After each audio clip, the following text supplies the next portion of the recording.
The competition is getting ready to be turned up. Hi, my name is Chris. I am the Real Reseller. Now, when I say the competition is about ready to get turned up, what I'm saying is there are certain people, part time sellers, people who just do eBay and reselling as a whole as a side hustle, that they'll just start listing stuff now for the fourth quarter. They save stuff back, they put stuff back, and they mainly sell on the fourth quarter on eBay or whatever platform they choose. So, how do you continue to set yourself apart from, more competition? And one thing I've always harped on, you've heard me talk about this before, but we're going to really dive in deeper today, is your listings. Making sure your listing is just exactly right, that it's just exactly tweaked. Now, you ain't got to go crazy with your listing, okay? And, people, Chris, I know that there's been, big push towards right now these AI listings. And until I finally see some really positive results from AI listings, I won't be on the boat. It's nothing personal. Like I said a while back, I tried when eBay, first of all, would give you a big old description on your item. I tried those AI descriptions, and it wasn't like I seen my stuff just fly out the door. There was no bump. There was no nothing. Now, eBay and their algorithm may realize it was their AI thing and do something. I don't know, but I didn't see an amazing amount of sales. If you want to try that out sometime, hey, just do a week of just whatever AI eBay description that they give you, you use, and go from there. Or use Chat GPT to describe this shirt. See what they come up with. Try it out and see, but I'm not sold on it yet. I think in the future, AI will be the way we list everything, unfortunately. But right now, just keep on doing your thing. But look to improve it. And I'm going to talk some more about that, but I'm going to show you some things that sold. Sold this Grateful Dead, Volume 6, Pick 5 here. These are legitimate though. The Grateful Dead's kind of the exception to the rule on bootlegs. But this was from the Hartford Center in 1983. Grateful Dead, their song list and the CDs they did. They actually had an area in Grateful Dead concerts where you could do the recordings yourself. Used to be against the law to bootleg and all that mess. But the Grateful Dead had a section where you could do it yourself.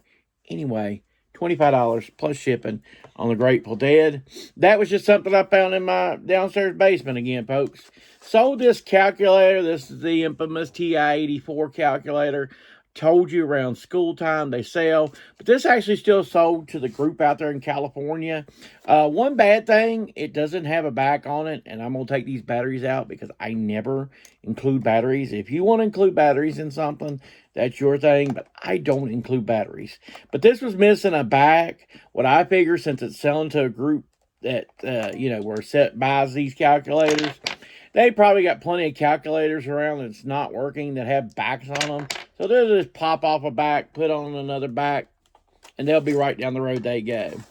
So, also sold Black Sabbath. This is an import greatest hits album. I tell Chris, it's just greatest hits.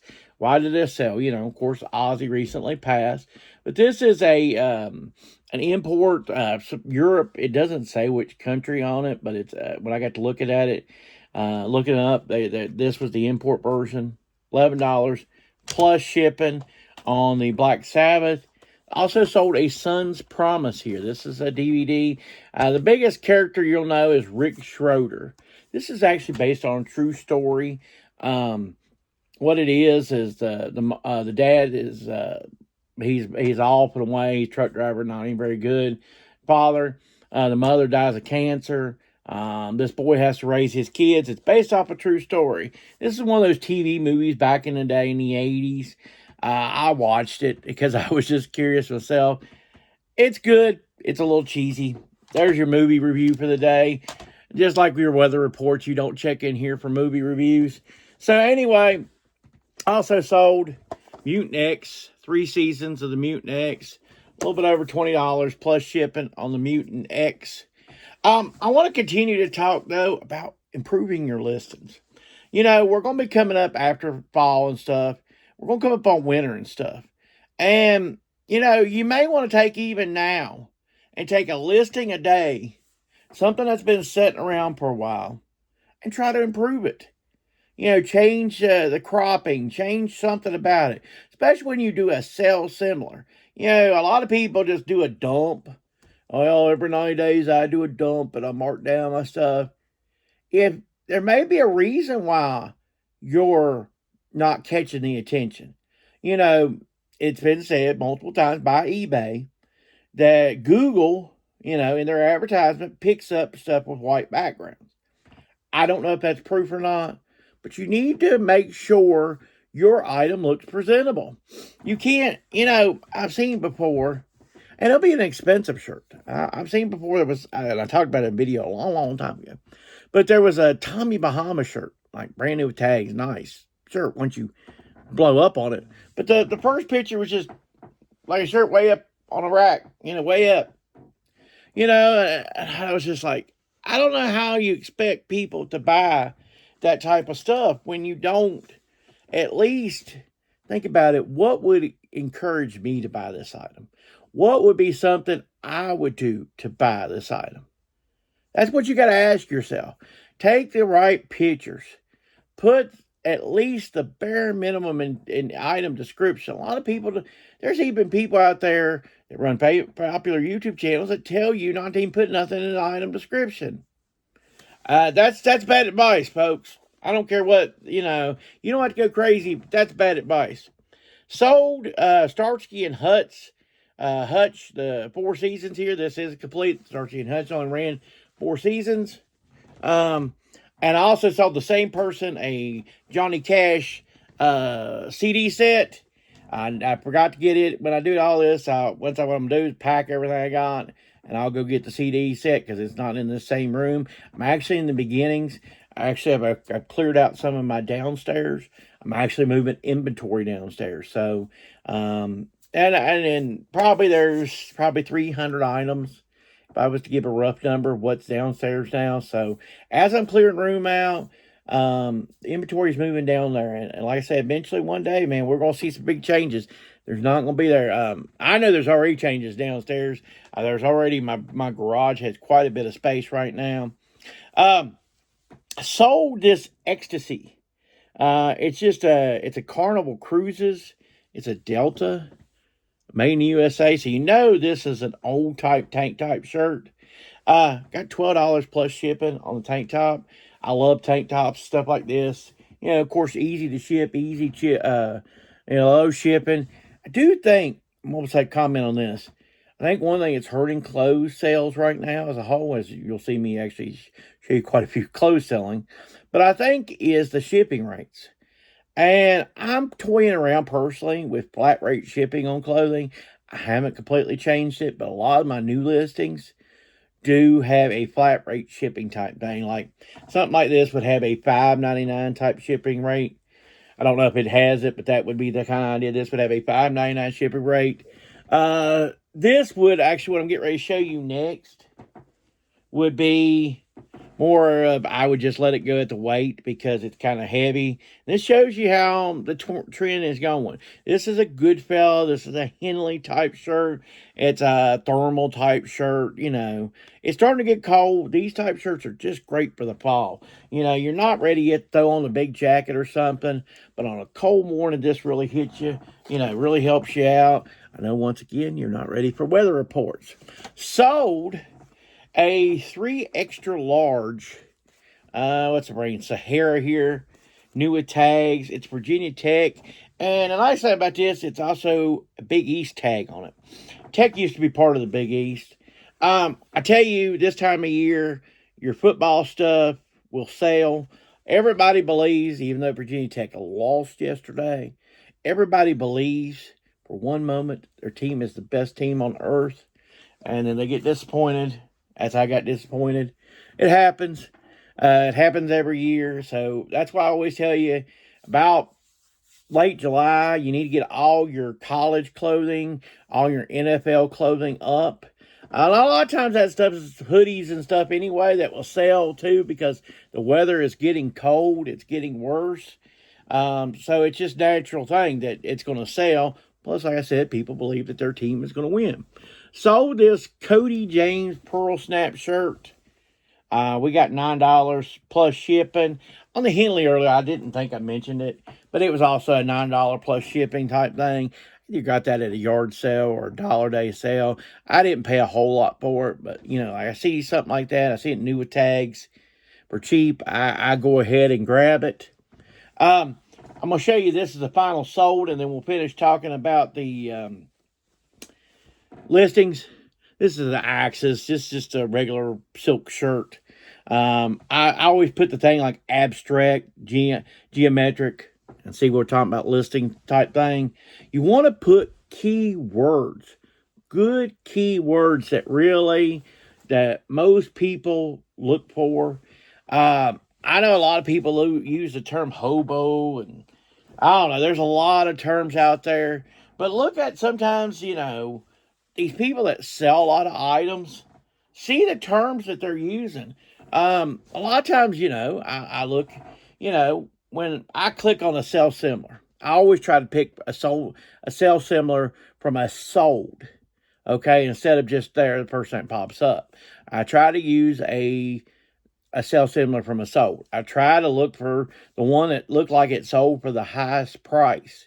And then sometimes I do deeper dives, folks. Sometimes you got to do a little research yourself. And what I mean is see, okay, that higher price that, let me see that listing originally. Let me see what they did to sell that item. Did they have good pictures? Did they have descriptions? Did they measure their clothing? What did they do to sell their item? And look at it and go, would you buy that item the way it's described? Not based on whether you need the item. I'm not talking about the need of the item. I'm talking about based on the way it's pictured, based on the way it's described, would you buy that item? And of course, always take good, clear pictures, folks. I don't know if I have to repeat that multiple times. Also, eBay especially gives you 24 pictures. By all means, if you've got something that really needs to be described now, like these mutant things here, I took 3 pictures here. Of course, the first 3. I always, on something like this, I always open up. This has an insert. I make sure that they see that there's an insert. I make sure, now this one has a disc that automatically feeds, so I'm not going to handle the disc. I want to handle the disc as little as possible. But I take a picture of the disc so that they know. And I don't just stop there. I don't say, well, that's 5 pictures, Chris. No, I'll open up another one and do the exact same thing. I'll give them a picture of the insert, a picture of the disc. I'll also, a lot of times, take and turn all 3 of them over and take a picture of the backs. And that's what I do. Now, a lot of people might just do the main a type of stock photo. But I think you're really selling yourself short if you're always doing the stock photo thing, I think it's a lot of times what you see from your charity places and all that, your Goodwills, and, when they're selling a $4 book, free shipping, that's fine. I'm to read the book. Like when we were going through COVID period and a lot of people were at home and libraries were closed and all that, I bought a few books online and I bought them through Goodwill or charity type things. And I didn't care what the real condition was. It's $4 free shipping. I just wanted to read the book. So I would read the book and toss the book most likely because there really wasn't nothing open. So, I just tossed the book, recycled it. At mine, we have recycling. So that's what I did. But I really believe, folks, to set yourself apart, you need to really hone in on your listings. Make it be where people, if they open up your store and buy multiple items, it does happen. As I showed you with the Starsky and Hutch and Johnny Cash. I didn't show you the Johnny Cash, but it sold to the same customer. People look at your pictures. People look at one thing especially. They say one thing about men, why men go after these attractive women as a whole, or whatever's attractive to them, an attractive partner, is what they see visually. Your eyes definitely play a part in the things that you buy, the things that you consume. I was working with somebody this week, and I saw they had a blueberry type breakfast bar, and I was like, man, I have got to get me some blueberry breakfast bars. I haven't had blueberry breakfast bar in years, but I had to order me a box of those. It's all because of the appeal. And I did smell the blueberries, and the blueberries smelled good. That helped too. But it was all in the packaging, the looks. That's what they sell it to you. That's also, too, on a shelf space. Let me tell you something. On a retail shelf space, especially like a Kroger's or a Walmart or whatever, Pepsi buys certain spots. Frito-Lay buys certain spots. That's why the cheap chips are down on the bottom. They don't buy spots. Most time they're actually packages by, the generic brands for like, Walmart or whatever, be great value. But that stuff's on the bottom shelf because they're not paying for anything. They're not paying for that spot. The reason why those Frito-Lay corn chips are right there at eye level is because they know you'll buy them. You'll visually see the packaging, you'll grab them. Instantly, your brain sets off that I need those Frito-Lays. Let me tell you something. That's why they put candy on lower shelves at the cash register. They're not even trying to get you on those. They're trying to get your children. That's why they light that stuff up. I was a Food Line down. Our Food Line near me has lit up things at the cash register. That's all to get your attention to say, hey, me, buy this candy bar. It's to give that thing, So you grab that because the items at the register are the highest marked up items in the store. Try buying a pop out of the freezer, out of the refrigerator, right near the cash register. What's that thing cost? $2.50 or something? You could go get a 6-pack almost. I know 6-packs ain't what they used to be, but still, you can almost walk back, 40 steps, maybe 60 steps, and get a 6-pack for what you pay for that one bottle out of that. But Chris, it's cold. It's cold, it's convenient, and the way it's presented. And that's what you've got to do to succeed. Try to present your item in the best way as possible. If you're not sure on the best way to present it, look at other people's listings. Look at other people's successful. Dive deep into other people's stores. See what they're doing to be successful. I try to, if you look at my store, you can see as for my clothing, I try to keep a consistent look. I try to take the same pictures all the time. That way when people look at it, they see the same thing, But, to finish, there's a guy that I see, he does the LJN, at the time, WWF wrestling figures. And I love the background he uses. He uses an 80s style wrestling background. And he uses the same background for every figure. But I can tell you, I don't even want to bid on, I don't usually, I don't want a bunch of wrestling figures, but I want to bid on his wrestling figures just based on that background. And he makes more per figure than the normal guy that just sticks it on a white background, shoots a couple times, does a little light box, that type of thing. My true point belief is if you're going to niche down, if you're going to just sell one item, or one style of items, if you're going to sell CDs only, then you need to come up with some kind of background that really makes your CDs stand out. Same way with vinyl or anything like that. If you're going to be a vinyl specialist, you need to come up with some special background that sets yourself apart. And if that takes a little bit of investment, if that takes a little bit of time, it will pay off for you. You'll get more customers. And like I say, always take care of your customers. Make sure your feedback's solid. I always get a negative feedback. Try to do better.